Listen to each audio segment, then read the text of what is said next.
O Senhor esteja convosco. Ele está no meio de nós. Proclamação do Evangelho de Jesus Cristo segundo Lucas. Glória a vós, Senhor. Naquele tempo falou Jesus aos seus discípulos: A vós que me escutais eu digo, amai os vossos inimigos e fazei o bem aos que vos odeiam. Bendizei os que vos amaldiçoam e rezai por aqueles que vos caluniam.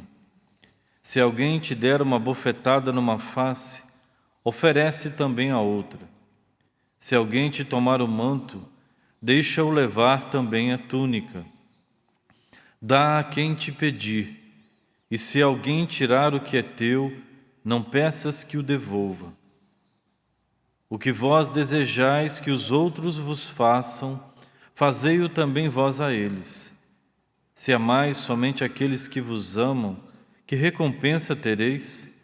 Até os pecadores amam aqueles que os amam. E se fazeis o bem somente aos que vos fazem o bem, que recompensa tereis? Até os pecadores fazem assim. E se emprestais somente àqueles de quem esperais receber, que recompensa tereis? Até os pecadores emprestam aos pecadores para receber de volta a mesma quantia. Ao contrário, amai os vossos inimigos, fazei o bem e emprestai sem esperar coisa alguma em troca.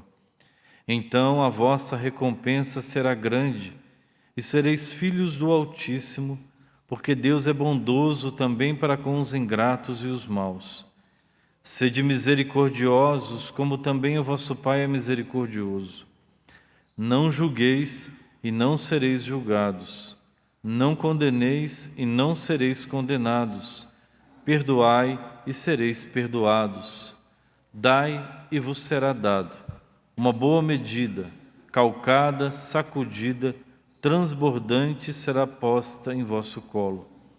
Porque com a mesma medida com que medides os outros, vós também sereis medidos. Palavra da salvação. Glória a vós, Senhor.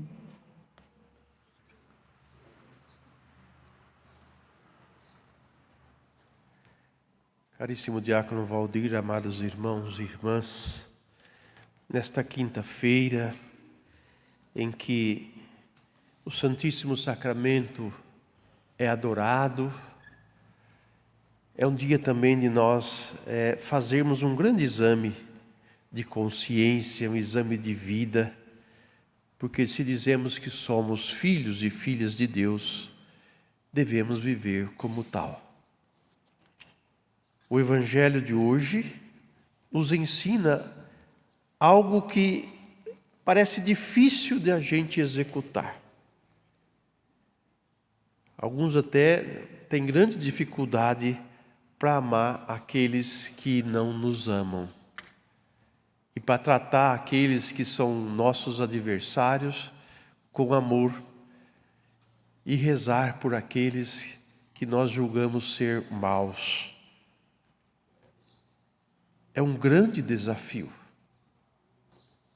No mundo onde a paciência parece que é uma virtude difícil de se adquirir, mas quem a tem goza de grande paz, porque não explode na primeira contrariedade, mas escuta a Deus antes de tudo. Então essas orientações que Jesus nos dá, de amai os vossos inimigos e fazei o bem aos que vos odeiam.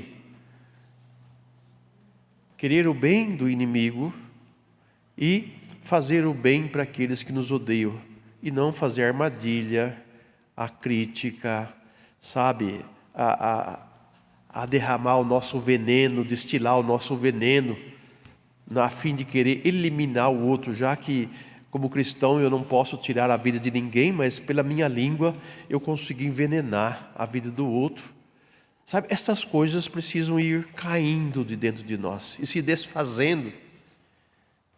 E para que nasça dentro de nós, esse pensamento, esse modo de viver que coincide com o modo de ser de Deus para conosco.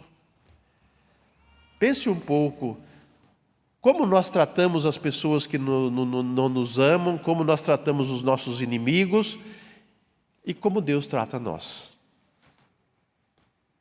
Porque nós sempre achamos que nós é que estamos com a razão, nós é que somos os certos, os outros são errados, os outros é que precisam se converter, eu não preciso. Então me acho juiz dos outros. Então é justamente isso daí que Jesus está quebrando. Sermos humildes quer dizer, quem sou eu? Eu sou filho de Deus, sou renovado, sou batizado no Espírito, né? Eu sou catequista, eu sou isso, eu sou aquilo, eu sou aquele outro. Nós não somos nada. Se Deus não tivesse misericórdia conosco, nós não seríamos nada. Seríamos cinza apenas. E não passaria disso. Mas Ele tem compaixão de nós, Ele tem misericórdia de nós. Ele quem nos oferece salvação, Ele quem nos corrige, Ele que nos dá direção, nos orienta. E é um problema também, que é um problema de surdez, nós muitas vezes não escutamos. Mas, amados irmãos, não desanime, não desanime. Não acho que seja impossível, porque a impossibilidade somos nós que estabelecemos. Para Deus nada é impossível. Então, se eu confio nele, se eu creio nele, seja dócil, como a Virgem Maria o foi, sabendo do projeto de Deus, sabendo do querer de Deus, para ela e para o mundo, faça-se em mim, cumpra-se em mim a tua palavra, o teu desejo. Jesus não pede coisas impossíveis para nós, mas pede coisas que, vamos dizer, muda o nosso modo de relacionar conosco mesmo e com os outros. Somos diferentes, como o apóstolo diz, né, na comunidade, você chegou a um entendimento das coisas em que para você isso aqui não é pecado. Não que o pecado deixou de ser pecado, mas entrando no contexto da época em que os pagãos ofereciam carnes aos seus deuses, aos seus ídolos, e depois vendiam no mercado a parte que era deles, que não se podia comer porque se contaminava, porque era uma carne oferecida aos ídolos. Quem já tinha essa vida nova em Cristo tinha consciência de que aquilo não o contaminava, porque ele já está em Cristo. Mas o irmãozinho que está começando a sua caminhada na fé, não entende dessa maneira. Para ele é culto aos ídolos. Então Paulo chega até um extremo de dizer que eu não vou comer mais carne porque eu não quero escandalizar os outros. Então tem coisas que nós achamos que não há nada de errado, vou dizer assim, né? Mas para os outros então eu não faço isso. Sabe, uma mudança de comportamento, de promover o crescimento do outro e não ser causa de escândalo. Ou vocês acham que os santos não cometeram escândalos, né? Ou não fizeram pecado? Eles fizeram um caminho de purificação, e uma das coisas essa daí, é de não ser causa de escândalo para os outros. Os cristãos no meio do mundo não devem ser causa de escândalo. O seu Deus, a sua fé prega isso daqui, mas você pratica isso daqui? Você acha que não está errado, mas quem segue a Jesus e conhece a lei dele, vê que isso daqui não condiz com aquilo que você diz que é. Eu sou causa de escândalo para o outro. Então não ajuda o outro a crescer. Sabe, gente, parece um pouco complicado, mas é simples. É muito simples. Escute o que Jesus disse e você vai entender o que o apóstolo está dizendo aqui. Mas o dia de hoje, nós celebramos o nome santíssimo, nome da Virgem Maria. Vocês sabem que o nome tem um significado, né? Uma missão. Adão, ouvindo da terra, ou o ser tirado da terra, o ser vivente tirado da terra. E tantos nomes na Sagrada Escritura que indicavam a missão. Até o nome de Jesus é Yeshua, Yahvé salva, Deus Salvador. A Virgem Maria também tem um nome. Maria, Miriam, do hebraico, que quer dizer a soberana, ou a mãe do amor. E para nós, Canção Nova, Maria é a ela que em tudo faz, é ela quem tudo conduz.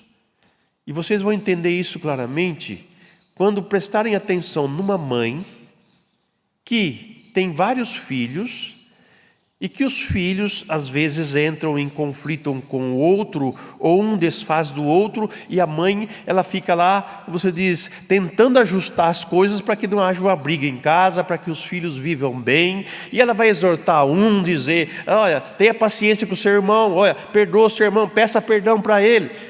Não é o dia a dia de uma mãe dentro de casa? Se é que as mães ainda educam os seus filhos, eu acredito que sim, as cristãs pelo menos. Promove a paz, promove a unidade dentro de casa. E a Virgem Maria faz o que dentro da igreja? Escute meu filho, faça o que ele manda, volte para Deus, faça penitência, porque os pecados são muito graves e intensos. Mude de vida, se converta. Então a missão da Virgem Maria é uma missão de amor mesmo, de restabelecer o amor, como Cristo veio para restabelecer a unidade entre os irmãos e o amor entre as pessoas, para que elimine-se as guerras, elimine-se os conflitos. Ela, como mãe, não faz outra coisa. E para nós ela tem um significado muito bonito, porque ela é a estrela da nova evangelização, é aquela que prepara o povo para receber o seu filho, ou é aquela que com docilidade conduz os seus filhos a Jesus. Ela nunca falou outra coisa: não volte para mim. Ela falou: vai para o meu filho, me escute como mãe, mas obedeça a meu filho, escute o que ele diz. Ela nunca chamou para si mesma, mas sempre na direção do filho, porque o Filho é que nos purifica, o Filho é que nos renova, o Filho é que dá vida para nós. E tantos títulos que Nossa Senhora tem, né? Arca da Aliança, muitos. Até uma ladainha com os títulos dados a Nossa Senhora. De tão amada, de tão querida que ela é na nossa comunidade, na nossa igreja, sempre foi na nossa igreja. Por isso hoje nós queremos exaltar, louvar e bendizer ao nosso Deus, porque Ele fez grandes coisas em nosso meio. E na vida do nosso fundador, Padre Jonas, que passou a nós esse legado de amor e de carinho à Virgem Maria, ele diz que ela é tudo que faz aqui na Canção Nova, né? É ela que tudo conduz. De fato, ela vive nesta casa, caminha nesta casa e não deixa de exortar os seus filhos para que vivam bem, para que obedeça o seu filho e faça tudo o que ele disser. E é isso que nós buscamos, meus irmãos, na nossa luta diária, na nossa vida diária. Que Deus seja louvado sempre pelo seu amor e pelo seu carinho para conosco e de nos dar pessoas que são capazes de fazer a unidade entre os filhos de Deus. Vamos trazer para o altar o pão e o vinho e vamos oferecer a Deus os nossos corações, as nossas vidas, pedindo a Ele que a sua graça não nos falte em nenhum momento, para que nós promovamos a verdadeira caridade. Ela também é chamada a Mãe da Misericórdia, como a nossa Pietá aqui. E a casa é a casa do Pai das Misericórdias. E aquele que é a oferta misericordiosa que une nós com o céu é Jesus, que vai se tornar presente neste altar.